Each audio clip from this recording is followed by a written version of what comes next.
اعوذ باللہ من الشیطان الرجیم بسم اللہ الرحمن الرحیم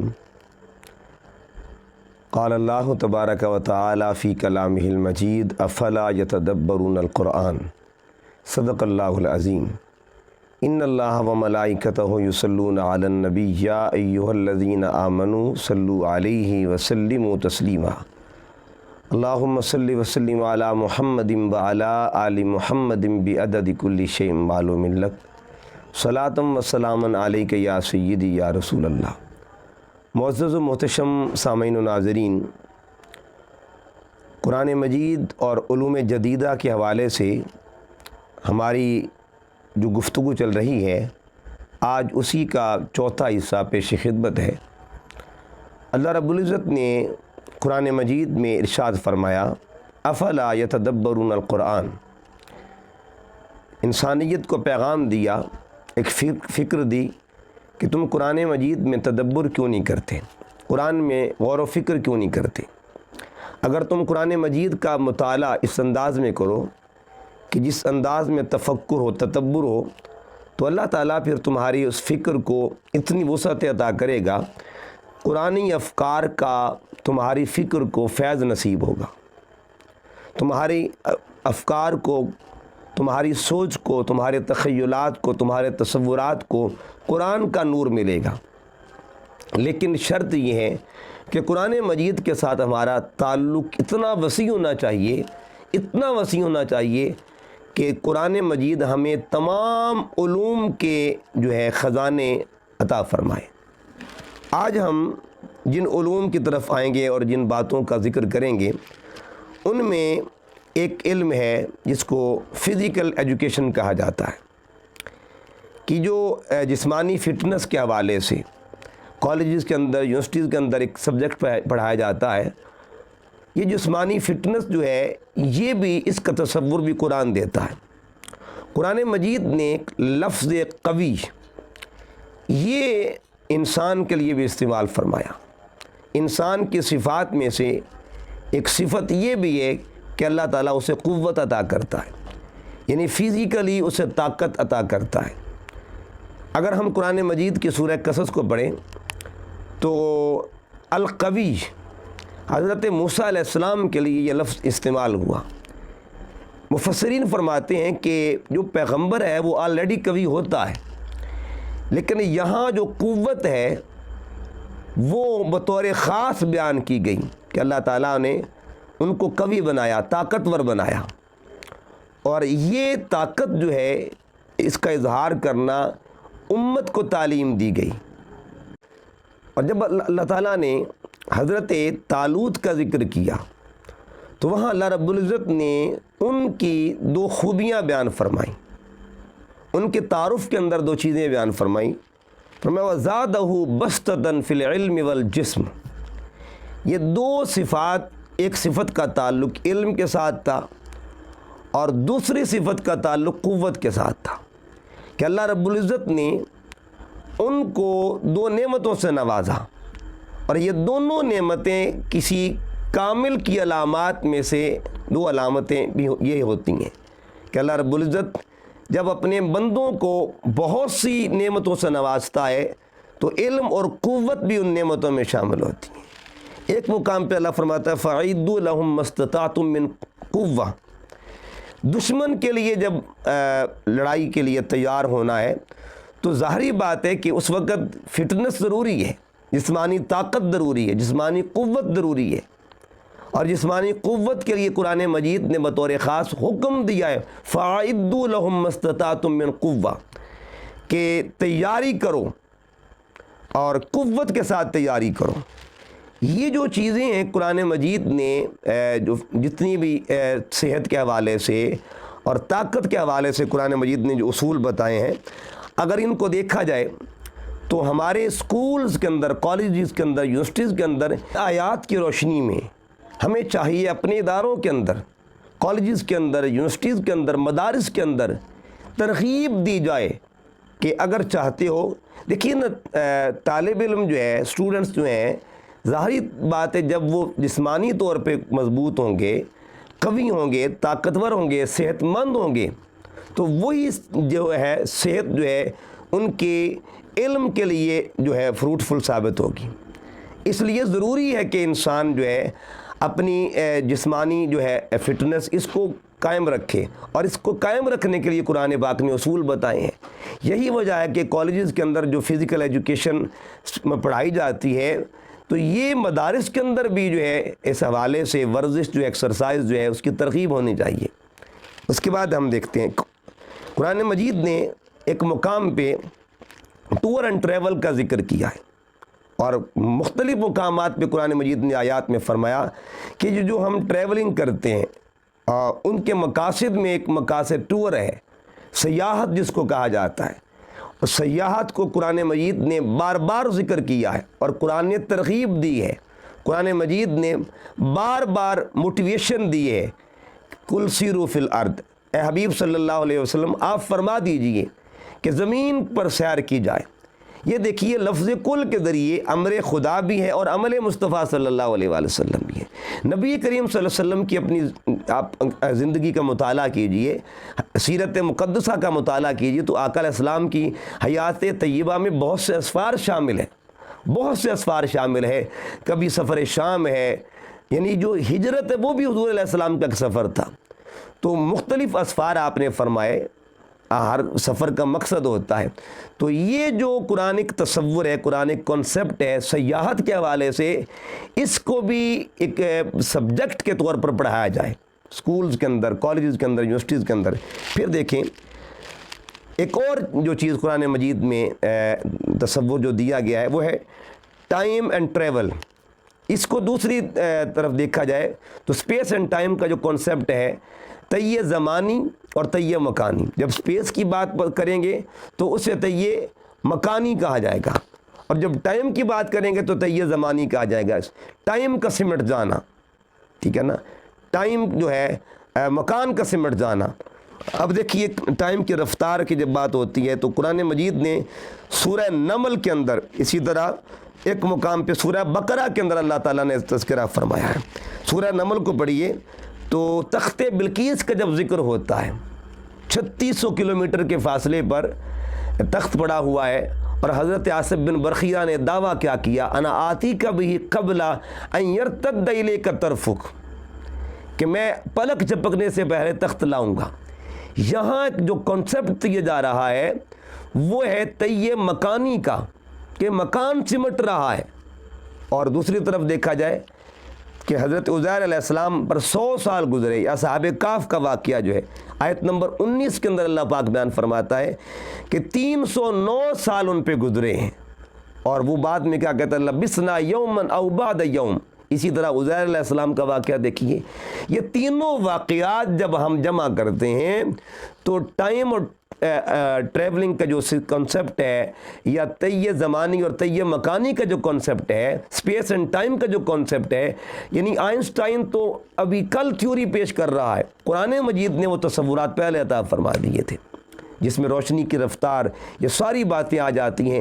اللہ پاک نے یہ سارے معاملات اپنے کلام کے ذریعے پہلے حل فرما دیے تھے۔ اور سب سے بڑھ کر آقا دو جہاں صلی اللہ علیہ وسلم کی جب معراج کو دیکھتے ہیں، معجزہ معراج کو، تو ایک ہی رات میں حضور علیہ السلام نے دونوں مسئلے حل فرما دیے تھے، ٹائم کا بھی اور اسپیس کا بھی۔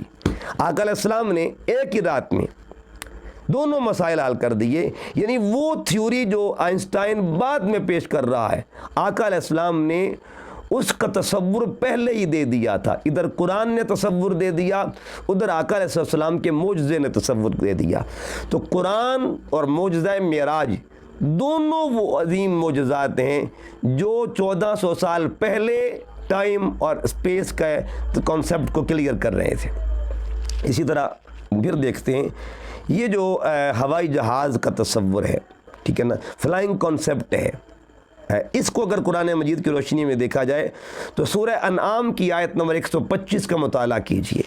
اللہ رب العزت فرماتا ہے فَمَن يُرِدِ اللَّهُ أَن يَهْدِيَهُ يَشْرَحْ صَدْرَهُ لِلْإِسْلَامِ وَمَن يُرِدْ أَن يُضِلَّهُ يَجْعَلْ صَدْرَهُ ضَيِّقًا حَرَجًا كَأَنَّمَا يَصَّعَّدُ فِي السَّمَاءِ۔ اگر آپ اس آیت کریمہ کا مطالعہ کریں، اس آیت کریمہ کو دیکھیں تو اس آیت کی روشنی میں اللہ پاک کس تصور کو واضح فرما رہا ہے۔ اگر آپ ہسٹری کو پڑھیں تو امریکہ کے جو رائٹ برادران تھے، 2 بھائی تھے، انہوں نے 1930 میں ہوائی جہاز ایجاد کیا، یعنی 1903 1930 میں جہاز کی ایجاد کی. اور جہاز جب ایجاد کیا اس سے قبل لوگ بلندیوں پہ چڑھتے تھے. کانسیپٹ یہ ہوتا تھا کہ پہاڑ پہ چڑھتے ہیں تو اسی کو بلندی کا سمجھا جاتا تھا. لیکن جب ہوائی جہاز ایجاد ہوا تو بلندی بڑھ گئی، انسان اور بلندی پہ چلا گیا. اب قرآن مجید جو تصور دے رہا ہے، قرآن فرماتا ہے کہ صدرہ ضیقاً حرجاً کانما یصعد فی السماء، یعنی وہ جو پیچھے جو تصور تو ان کا دیا گیا نا جو گمراہ ہوئے.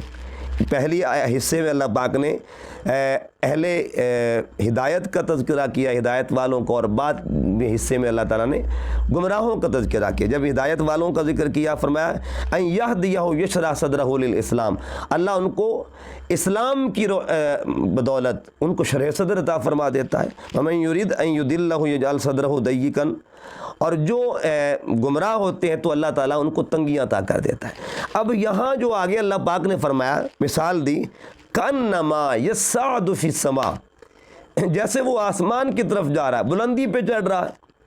یعنی پیچھے کہا کہ اس کا سینہ تنگ ہو جاتا ہے، گھٹن محسوس ہوتی ہے. آگے فرما دیا یصعد فی السماء، جیسے آسمان پہ چڑھتا ہے. یہ کیسا کانسیپٹ ہے اور کیسا تصور ہے کہ دیکھیے جب بندہ ہوائی جہاز میں بیٹھتا ہے، جہاز کا سفر کرتا ہے، ایروپلین کا سفر کرتا ہے، تو جتنی بلندی پہ جاتا جائے گا آکسیجن کی کمی ہوتی جائے گی. اور اکثر یہ ہوتا ہے کہ پھر زیادہ بلندی پہ چلا جائے تو اس کو مصنوعی آکسیجن دی جاتی ہے. یہ جو تصور آج ملا ہے جہاز کے ذریعے، آج سمجھ میں آ رہا ہے. قرآن مجید 1400 سال پہلے یہ تصور واضح کر رہا ہے. اسی طرح آپ قرآن پاک کو دیکھیں انجینئرنگ کے حوالے سے، قرآن پاک نے ووڈ انجینئرنگ کا ذکر کیا ہے. بڑے بڑے جو انجینئر ہیں وہ لکڑی کے حوالے سے کام کرتے ہیں. قرآن مجید نے یہ تصور دیا. تو کس طرح تصور دیا؟ اللہ پاک نے فرمایا وَاصْنَعِ الْفُلْكَ، حضرت نوح علیہ السلام کو فرمایا کہ کشتی بناؤ. آپ نے پھر تمام تر جتنے بھی معاملات تھے اور جو بھی اس سورسز تھے اس کو بنانے کے، سب کو بروئے کار لا کے کشتی بنائی. اور یہ سارا کشتی بنانا جو تھا ایک کون کام کرتا ہے؟ ایک انجینئر کا کام ہوتا ہے.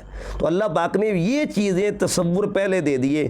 یہ ووڈ انجینئرنگ کا تصور اللہ پاک قرآن مجید میں پہلے سے ادا کر رہا ہے. پھر دیکھیں ایک میکینیکل انجینئرنگ ہے، وَعَلَنَّا لَهُ الْحَدِيدَ، اللہ فرماتا ہے ہم نے اس کے لیے لوہے کو نرم کر دیا. لوہے سے چیزیں بنانا، اپنے ہاتھوں سے بنانا، یہ کون کرتا ہے کام؟ ایک انجینئر کام کرتا ہے. اللہ پاک نے یہ تصورات اپنے پیاروں کے ذریعے پہلے عطا فرما دیے. تو ووڈ انجینئرنگ ہو، میکینیکل انجینئرنگ ہو، اللہ تعالیٰ قرآن مجید میں اس کو تصور دے رہا ہے. پھر ٹیکسٹائل انجینئرنگ، دیکھیے ٹیکسٹائل کی دنیا میں جب ہم جاتے ہیں تو کپڑا بنانے کا کام ہوتا ہے. اللہ پاک نے یہ تصور پہلے سے قرآن میں رکھا ہوا ہے. فرمایا یا بنی آدم خذوا زینتکم عند کل مسجد. یہاں جو زینت مراد کیا لیا گیا ہے، مفسرین فرماتے ہیں کہ جب بندہ اللہ کے گھر میں جائے تو ستھرے لباس کے ساتھ جائے، اچھے کپڑوں کے ساتھ جائے. اور یہ جو کپڑا بننا ہے، لباس کا تصور قرآن دے رہا ہے. اگر ہم اسلامک ہسٹری کو پڑھیں، اسلامی اسپین کو ہم اگر مطالعہ کریں، یہ وہ دور تھا جب یورپ پہ ابھی اندھیرے طاری تھے، یورپ ظلمات کے اندر تھا. اور اس وقت کو ڈارک ایجز کا نام دیا جاتا ہے. یعنی گھٹا ٹوپ اندھیرا تو یورپ پر، جہالت چھائی ہوئی تھی، اندھیرا چھایا ہوا تھا. اتنا پسماندہ علاقہ تھا اور اتنی ناخواندگی تھی وہاں پہ کہ اس دور کو ڈارک ایجز کا نام دیا جاتا ہے. ایسے دور میں مسلمان علم کی ترقی پہ تھا، علم کے عروج پہ تھا، علم کے کمال پہ تھا. اور تاریخ یہ کہتی اس وقت اسپین کے اندر، جب دوسری طرف یورپ ڈارک ایجز میں تھا، اس وقت اسپین کا عالم یہ تھا جہاں مسلمانوں کا عروج تھا، ترقی تھی مسلمانوں کی، مسلمانوں کا کمال تھا. اس وقت اسپین کے اندر 4500 انڈسٹریز بن چکی تھی، ٹیکسٹائل انڈسٹریز بن چکی تھی. اس کا مطلب یہ ہوا پھر یہ جو کپڑا تھا، مثلا جتنا بھی گارمنٹس کا سامان تھا، سارے کا سارا اس وقت سپلائی کون کر رہا تھا؟ اسپین کے مسلمان کرتے تھے، پوری دنیا میں سپلائی کر رہے تھے۔ وجہ کیا تھی؟ اس وقت انہوں نے یہ ساری چیزیں کہاں سے لی؟ قرآن سے فیض حاصل کیا۔ اور علامہ اقبال جب اپنے اشعار میں اس دور کو کا ذکر کرتے ہیں تو علامہ اقبال ایک ٹھنڈی آب بھر کے پیغام دیتے ہیں، فکر دیتے ہیں آج کے نوجوان کو کہ کبھی یا نوجوان مسلم تدبر بھی کیا تو نے، وہ کیا گردوں تو ہے جس کا ایک ٹوٹا ہوا تارا، تجھے اس قوم نے پالا ہے آغوش محبت میں، کچل ڈالا تھا جس نے پاؤں میں تاج سر دارا۔ اور علامہ فرماتے ہیں کہ مگر وہ علم کے موتی کتابیں اپنی آبا کی، جو دیکھیں ان کو یورپ میں تو دل ہوتا ہے سپارہ۔ آج اگر یورپ ترقی پہ ہے نا تو انہی کتابوں کا فیض ہے، وہ جو مسلمانوں کی لائبریریز کے اندر موجود تھی، کرتبہ، غرناطہ، یہ سارے جو شہر تھے اس وقت ترقی پہ تھے، علم کے مراکز تھے، مگر شومی قسمت پھر مسلمانوں نے اپنے اس عروج کو زوال میں بدل دیا، اور پھر اب تک وہ زوال چلا آ رہا ہے۔ پھر دیکھیے قرآن مجید کو پڑھیے، قرآن پاک کے اندر اللہ تعالیٰ نے پیٹرولیم کا تصور دیا ہے، یہ جو آئل ہے اس کا کنسیپٹ دیا ہے۔ یہ جو پیٹرولیم، یہ دو لفظ الگ الگ ہیں، لاطینی زبان کا لفظ ہے پیٹرا جو الگ لفظ ہے، اولیم الگ لفظ ہے۔ پیٹرا کا معنی ہوتا ہے پتھر، اولیم کہتے ہیں تیل کو۔ اور اگر ہم پتھر اور تیل کا کنسیپٹ دیکھیں تو یہ جو بنتا ہے، آئل بنتا ہے، اس کا اگر ہم دیکھیں تو یہ جو سمندر کی اندر جو ہے خشک کی کا خشک جو حصہ ہے، وہاں جہاں باقیات ہوتی ہیں، یعنی سمندری جانوروں کی جو باقیات ہوتی ہیں یا پھر سمندری جو گھاس ہوتا ہے، یہ دونوں جو ہے ان پہ ٹائم گزرتا ہے، پھر ان دونوں سے وہ آئل تیار ہوتا ہے۔ یہ جو تصور ہے اس کو قرآن مجید کی سورہ نور کی آیت نمبر 35 میں پیش کیا گیا۔ جب آپ اس کا دوسرا حصہ اس آیت کا پڑھیں گے، اللہ پاک فرماتا ہے اللہ نور السماوات والارض مثل نورہ کمشکاۃ فیہا مصباح المصباح فیہا زجاجہ الزجاجۃ کأنہا کوکب درری یوقد من شجرۃ مبارکہ زیتونہ۔ یہ جو جہاں زیتون کے آگے پھر اگلا تصور شروع ہو رہا ہے، یہاں اہل علم نے کہا اس زیتون سے وہ خاص تیل مراد نہیں بلکہ عمومی ذکر بھی ہے یہاں پہ، اور یہ مصباح اللغات کے اندر زیتون سے مراد عام تیل بھی لیا جاتا ہے، اور یہاں اس آئل کی بات ہو رہی ہے۔ پھر دیکھیے یہ جو ایک اور مقام پہ بھی اللہ پاک نے اس کا ذکر کیا ہے، سورہ اعلیٰ کے اندر اللہ فرماتا ہے فَأَخْرَجَ الْمَرْعَ الَّذِي أَخْرَجَ الْمَرْعَ فَجَعَلَهُ غُثَاءً أَحْوَىٰ۔ ان آیتوں کے اندر بھی اس کا تصور مل رہا ہے۔ اسی طرح ہم قرآن مجید میں مزید جب دیکھتے ہیں تو اللہ تعالیٰ نے قرآن پاک میں اور بہت سے علوم کا تذکرہ کیا، علم نجوم کا تذکرہ کیا، اسٹرالوجی۔ اللہ فرماتا ہے وعلامات وبالنجم هم يهتدون، اس کا تصور اللہ قرآن پاک میں دے رہا ہے۔ پھر دیکھیے جو عددی کسر ہے، فریکشن جو ہے، اس کے تصور کو ہم دیکھیں قرآن مجید میں تو اللہ پاک نے اس کا تصور بھی قرآن پاک میں بتایا ہے۔ یعنی دیکھیے اگر ہم قرآن پاک کو دیکھیں تو الثلث یہ 1/3 کو کہا جاتا ہے، 1/3 کو، الثلثان 2/3 کو کہا جاتا ہے، الربع یہ 1/4 کو کہتے ہیں، الخمس 1/5 کو کہا جاتا ہے، السدس 1/6 کو کہا جاتا ہے، الثمن 1/8 کو کہا جاتا ہے، العشر 1/10 کو کہا جاتا ہے۔ یہ سارے جو کنسیپٹ ہیں قرآن مجید بیان کر رہا ہے۔ بات یہ ہے ہم نے قرآن کو مطالعہ کرنا ہے، ہم نے قرآن میں غوطہ زنی کرنی ہے، ہم نے قرآن پاک سے جو ہے اکتساب فیض کرنا ہے، اور ہم نے قرآن کی دہلیز پہ یوں بیٹھ جانا ہے کہ قرآن ہمیں اپنی علوم کا نور عطا فرمائے۔ میں پہلے بھی عرض گزار ہو چکا ہوں کہ یاد رکھیے قرآن مجید کو فقط صرف اور صرف پڑھنے تک نہ محدود کریں، بلکہ قرآن کو سمجھیے گا، قرآن کے اندر غوطہ زنی کیجیے گا، قرآن کی گہرائیوں میں جائیے گا۔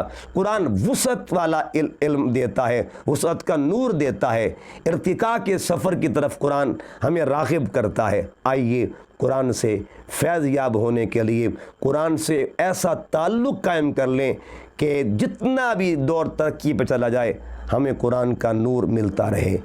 بما علیہ الا البلاغ المبین۔